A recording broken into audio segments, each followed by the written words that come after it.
कोई भी कॉम्प्लेक्स, कौन सा कॉम्प्लेक्स ज्यादा स्टेबल है और कौन सा कॉम्प्लेक्स कम स्टेबल है, ये कैसे डिसाइड होगा?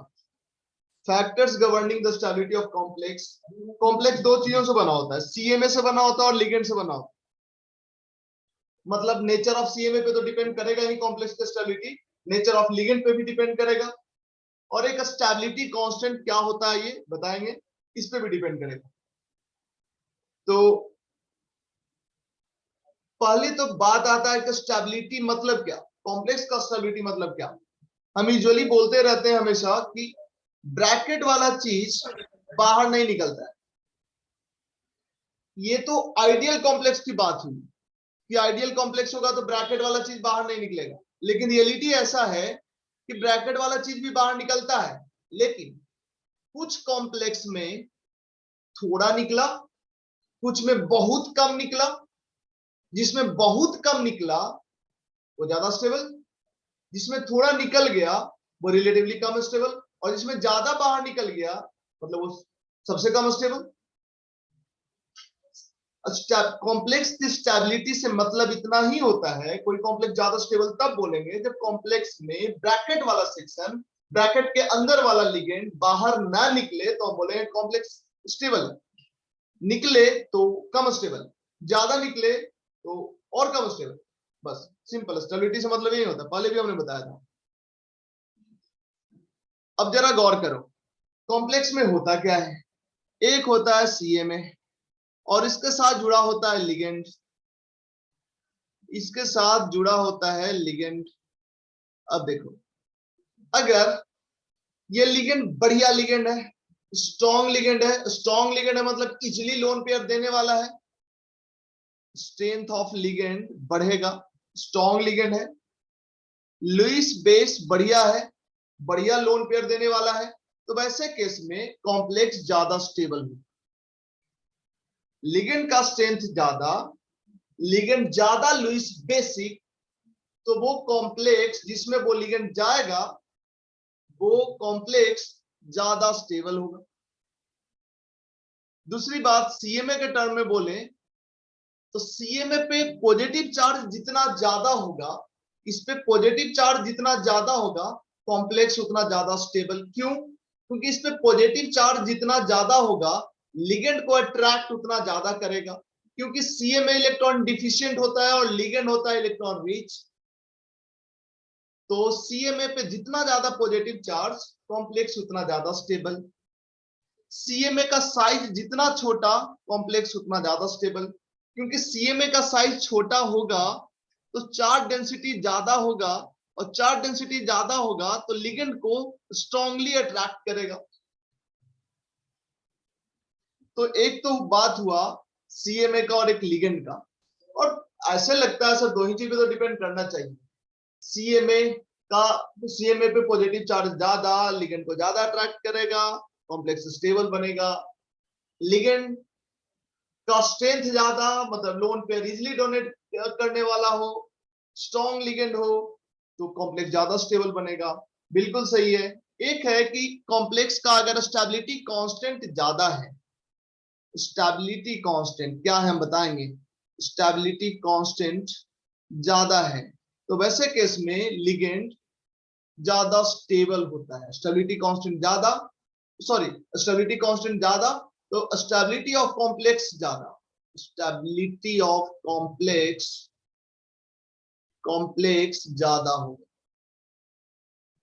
अब ये स्टेबिलिटी कांस्टेंट क्या है, देखो स्टेबिलिटी कांस्टेंट क्या है। कोई भी कॉम्प्लेक्स बनता है तो कुछ ऐसा होता है, एक मेटल आयन है और कुछ लिगेंड है, ऑक्टाहेड्रल कॉम्प्लेक्स है तो 6 लिगेंड होगा, और ये दोनों मिलके बनाएगा Ml6, इस तरह कॉम्प्लेक्स बनाएगा।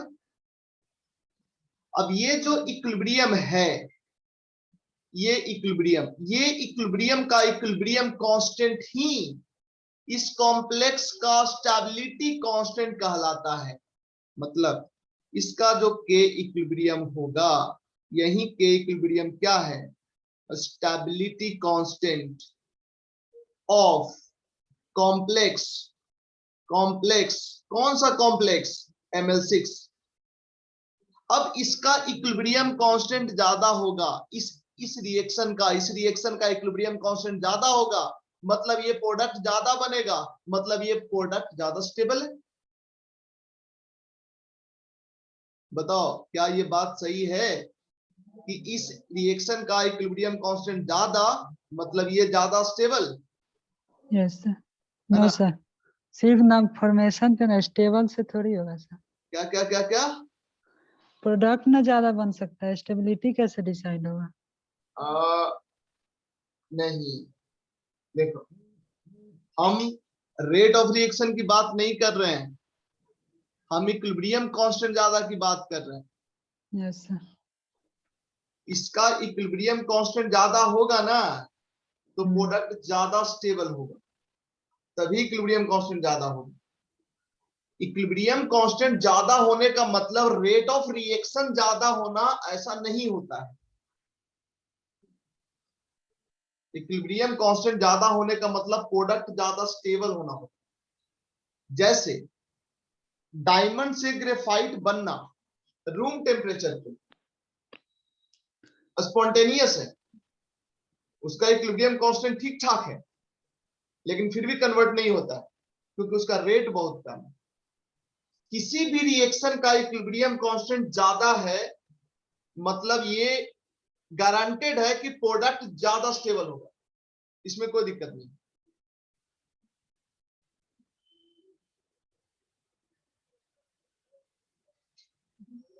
ठीक है ना? रेट को रिलेट नहीं कर सकते इक्विलिब्रियम कांस्टेंट से, लेकिन स्टेबिलिटी को रिलेट कर सकते। तो ये है स्टेबिलिटी कांस्टेंट। स्टेबिलिटी कांस्टेंट एक तरह का इक्विलिब्रियम कांस्टेंट है, और स्टेबिलिटी कांस्टेंट ज्यादा तो कॉम्प्लेक्स ज्यादा स्टेबल। कुछ एग्जांपल्स देखते हैं इन्हीं तीन के बेसिस पे। देखो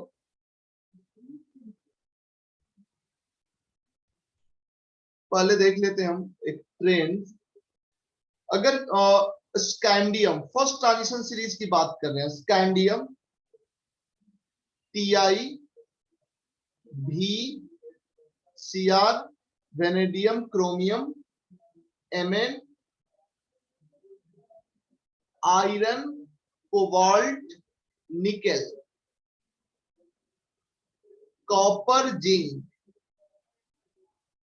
ये फर्स्ट ट्रांजिशन सीरीज है। इसमें तुम देखोगे तो पहले साइज डिक्रीज करता है, उसके बाद ऑलमोस्ट कांस्टेंट रहता है, और लास्ट में इंक्रीज करता है। पहले डिक्रीज करता है, देन ऑलमोस्ट कांस्टेंट रहता है, देन इंक्रीज करता है।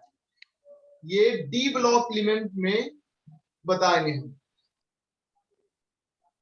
अब जरा गौर करो, कुछ कॉम्प्लेक्स लिखते हैं और उसमें तुमसे पूछते हैं कौन ज्यादा स्टेबल। जितना कॉन्सेप्ट अभी बताए इन्हीं के बेसिस पे बताना है। सर इसको हाँ बोलो। सर, ये सब जो इरेगुलर ऑर्डर आया है, सब जेड इफेक्टिव के कारण आया है क्या? जेड इफेक्टिव के कारण आया है, लेकिन जेड इफेक्टिव तुम हर बार कैलकुलेट नहीं ना कर पाएगा। Yes sir. Z effective calculate होता स्लेटर रूल से, स्लेटर रूल नहीं पढ़ना। अब पढ़ने से भी कोई फायदा नहीं, तो ये याद रखना पड़ेगा। और ये जो इरेगुलर ट्रेंड आया है ना, डी ब्लॉक पढ़ा है थोड़ा बहुत? यस सर, थोड़ा सा पढ़े एनसीईआरटी से।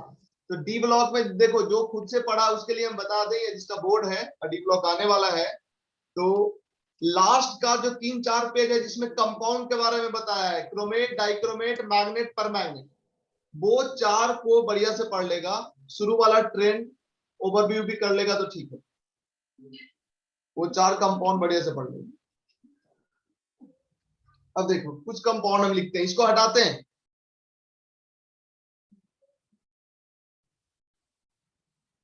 तुम्हें बताना है इन पेयर्स में कौन सा कंपाउंड ज्यादा स्टेबल है, कौन सा कॉम्प्लेक्स ज्यादा स्टेबल है।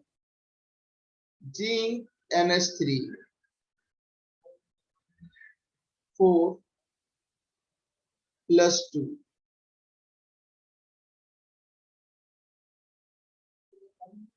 Zinc H2O 4,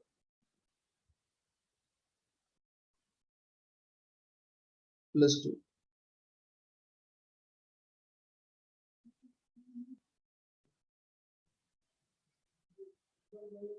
FeCN6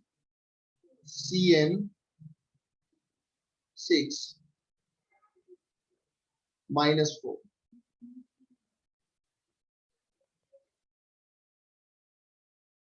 FeCN6 -3. CuNS3 4. CuNS3 4 +2. Zinc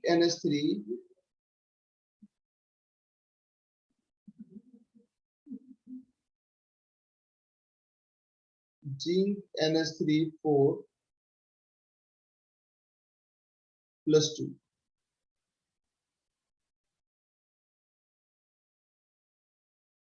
CO in 3 +2. CO in 2 Cl2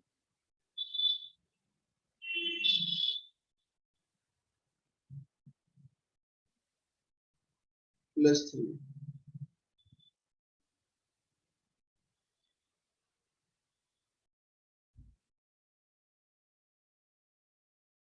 +3 और इसमें +1. उसके बाद और CO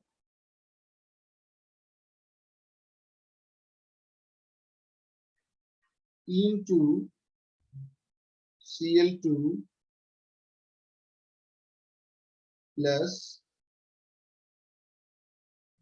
CO in Cl4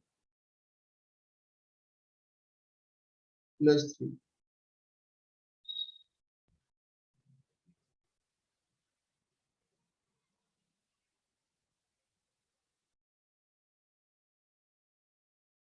FeS2O 6 +3.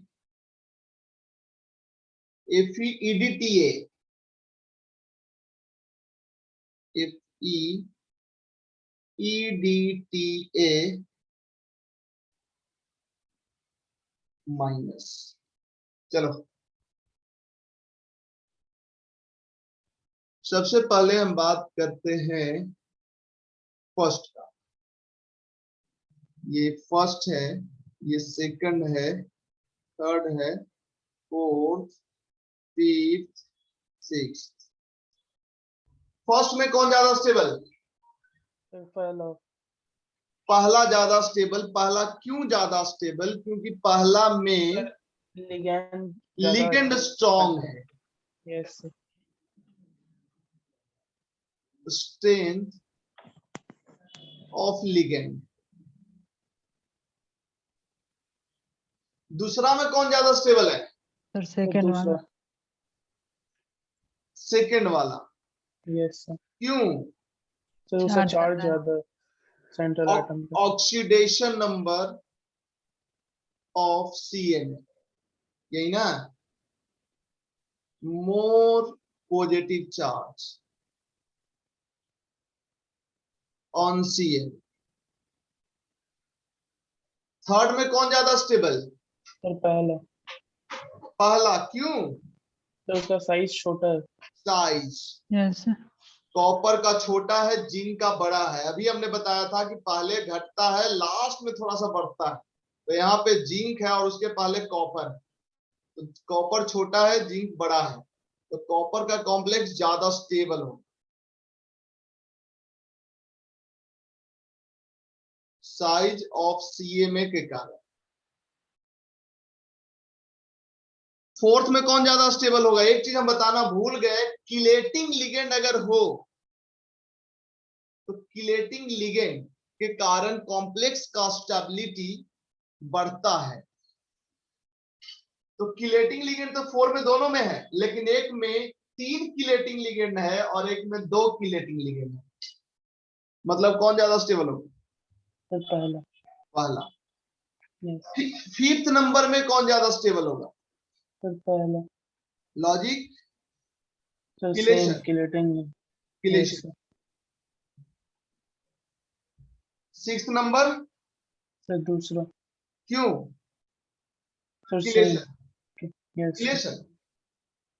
एक आयरन है जो कि +3 से है, दोनों आयरन +3 है, ये भी आयरन देखो +3 है और ये भी +3 है, लेकिन इस +3 के साथ 6 साइड से कौन जुड़ा हुआ है? ईडीटी है। एक ही ईडीटी है जो कि हेक्साडेंटेड होता है, 6 साइड से जुड़ा हुआ है, तो ढेर सारा रिंग ना फॉर्म हो जाएगा? नहीं फॉर्म होगा? Yes sir. यस हाँ। सर। हाँ बोलो। पर अगर कोई दो फैक्ट कॉन्ट्राडिक्ट करे एक दूसरे से तो? नहीं बता सकते फिर, मतलब कोई एक ही फैक्टर डिफर करे ना तभी बता सकते हैं, और नहीं तो फिर बता सकते हो कैसे? स्टेबिलिटी कांस्टेंट देख के। तो स्टेबिलिटी कांस्टेंट देख के तो कोई आर्ट्स पढ़ने वाला स्टूडेंट भी बता देगा? नहीं, वो तो Yes, वैल्यू sir. देख के बताना है। तो कोई एक से ज्यादा फैक्टर चेंज हो तो फिर तुमको देखना पड़ेगा स्टेबिलिटी कांस्टेंट, नहीं बता पाओगे। तो ये था स्टेबिलिटी ऑफ कॉम्प्लेक्स। इसके बाद यूजुअली जो टॉपिक हम पढ़ाते हैं वो है सिनर्जिक बॉन्डिंग, और अगर तुम बोलोगे तो बैलेंस बॉन्ड थ्योरी, सीएफटी पढ़ाएंगे। सीएफटी ऐसे एडवांस के सिलेबस में नहीं, थोड़ा सा हमको पढ़ा दीजिए सर। ओके। आधा घंटा टाइम है। अभी पढ़ा दे क्या? Yes yes sir. Sir, time है अभी आधा घंटा। हाँ पढ़ाए अभी। Yes No, sir. sir. Yes sir. Yes sir. Sir majority yes बोल रहे हैं। हाँ हाँ नहीं नहीं रहने दो, अब अगले दिन पढ़ते हैं, है ना? Yes, sir. ठीक है सर। हम्म, बाय सर। सर तो चलो ठीक नेक्स्ट है। डे कंप्लीट हो जाएगा? कौन सा? नेक्स्ट डे Next class में कंप्लीट complete हो जाएगा। सिलेबस? यस को बोलने दो, क्या बोल रहे हो? यस यस सर वही पूछ रहा नेक्स्ट क्लास में कंप्लीट हो जाएगा? ये टॉपिक यस Yes, sir. नहीं सर बिल्कुल। मतलब कोऑर्डिनेशन कंपाउंड। कोऑर्डिनेशन ना, हाँ कोऑर्डिनेशन कंप्लीट हो जाएगा। कोऑर्डिनेशन में एक सिनर्जिक बॉन्डिंग है बस, और एक सीएफटी है, ठीक है सर। हो जाएगा अगले में कंप्लीट। Thank you, और sir. एक चीज और, तुम अगर एनसीईआरटी पढ़ते हो अब, तो सिनर्जिक बॉन्डिंग एनसीईआरटी में 4 लाइन में दिया है, यस सर, थोड़ा सा दिया हुआ है। मतलब 4 लाइन दिया होगा मुश्किल से। तो बहुत तुम अब छोटा एनसीईआरटी पढ़ने लायक हो गए हो, पढ़ सकते हो पूरा एनसीईआरटी। ठीक है और सर। उसमें एक सीएफटी है, सीएफटी एडवांस के सिलेबस में नहीं, इसलिए यूजुअली हम लोग नहीं पढ़ाते थे, लेकिन जो कि मेन में है तो हम पिछले साल से पढ़ाने लगे, तो पढ़ा देंगे। अरे यार सर, रहने दो, छोड़ दो यार, कहाँ भाड़ रहा है। चलो ठीक है, अगले बाय दिन सर। खत्म हो जाएगा और उसके बाद फिर इलेक्ट्रो पढ़ेंगे। Bye sir. You sir.